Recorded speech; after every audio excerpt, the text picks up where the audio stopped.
இலங்கை தேர்தலில் ஓங்கி ஒலிக்கும் தமிழனின் வீறு கொண்ட பிரச்சாரம்.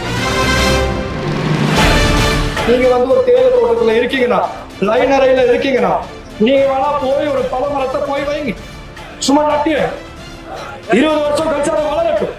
அதுல வர பலம் துறமாருக்கு தான் சொந்தம், உங்களெல்லாம் அனுபவிக்க முடியாது. நாங்க அதை பத்தி தான் பேசிட்டு இருக்கோம். மக்களுக்கு காணியை ஒப்படைக்கிறது தான் நாங்க பேசிட்டு இருக்கோம்.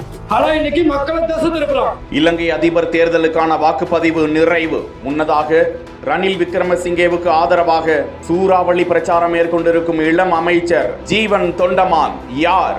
மக்கள் கடந்த 4 வருஷமா என்னோட அரசியல பார்த்திருக்கீங்க. என் பேசுன உண்மை இருக்கிற உங்களுக்கு தெரியும். நான் எந்த இடத்துலயும் உங்கள்கிட்ட நான் போய் சொல்றேன். அதே உண்மை மேல சத்தியமா தான் சொல்றேன். நாளைக்கு 1350 வர்த்தமானி வெளியிடப்படும். உங்க மனசுல 2 சிந்தனை தான் இருக்கணும். நாடு நல்லா இருக்கணுமா, நாடு நாசமா போகணும்.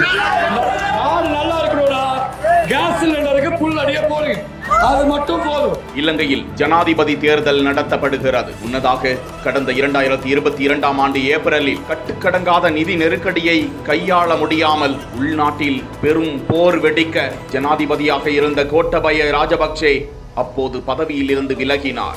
அதே ஆண்டு ஜூலை மாதம் ரணில் விக்ரமசிங்கே நாடாளுமன்றத்தின் மூலமாக ஜனாதிபதியாக தேர்வு செய்யப்பட்டார். அதனைத் தொடர்ந்து 2024ஆம் ஆண்டுக்கான ஜனாதிபதி தேர்தலில் ரணில் விக்ரமசிங்கே சுயேட்சையாக போட்டியிடுவார் என்று அறிவிக்கப்பட்டிருந்த நிலையில் தற்போது அங்கு பிரச்சார களம் சூடு பிடித்து இருக்கிறது. அதில் ரணில் விக்ரமசிங்கேவுக்கு சூறாவளி பிரச்சாரத்தை மேற்கொண்டவர்தான் ஜீவன் தொண்டமான். நீர் வழங்கல் மற்றும் தோட்ட உட்கட்டமைப்பு துறையில் அமைச்சராக பதவி வகிக்கும் திருமணமாகாத இளம் அமைச்சர். 1994 நவம்பர் 9ஆம் தேதி பிறந்த ஜீவன் தொண்டமான் ஆரம்ப படிப்பை இலங்கையின் கொழும்புவிலும், சென்னையில் லேடி ஆண்டாள், கோயம்புத்தூரில் சின்மயா இன்டர்நேஷனல் ரெசிடென்சியல் ஸ்கூல் உள்ளிட்டவற்றில் படித்தவர். வழக்கறிஞர் பட்டம் பெற்றவர். அதன் பிறகு தந்தை ஆறுமுகன் தொண்டைமானின் தொழிற்சங்க பணிகளில் உதவுவதற்காக இலங்கை திரும்பியவர்.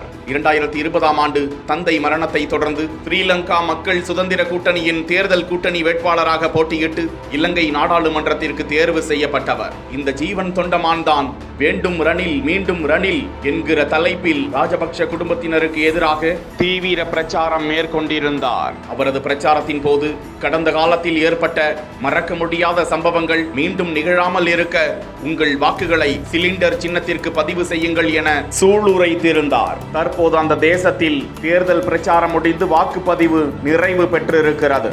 இந்த நிலையில் இலங்கையின் அடுத்த அதிபரை தேர்ந்தெடுப்பதற்கான தேர்தல் இன்று காலை தொடங்கி அமைதியான முறையில் நிறைவு பெற்றிருக்கிறது. விரைவில் வாக்கு எண்ணிக்கை என்று தகவல் வெளியிடப்பட்டிருக்கும் நிலையில் அடுத்த இலங்கை அதிபர் யார் என பெரும் எதிர்பார்ப்பு எழுந்திருக்கிறது.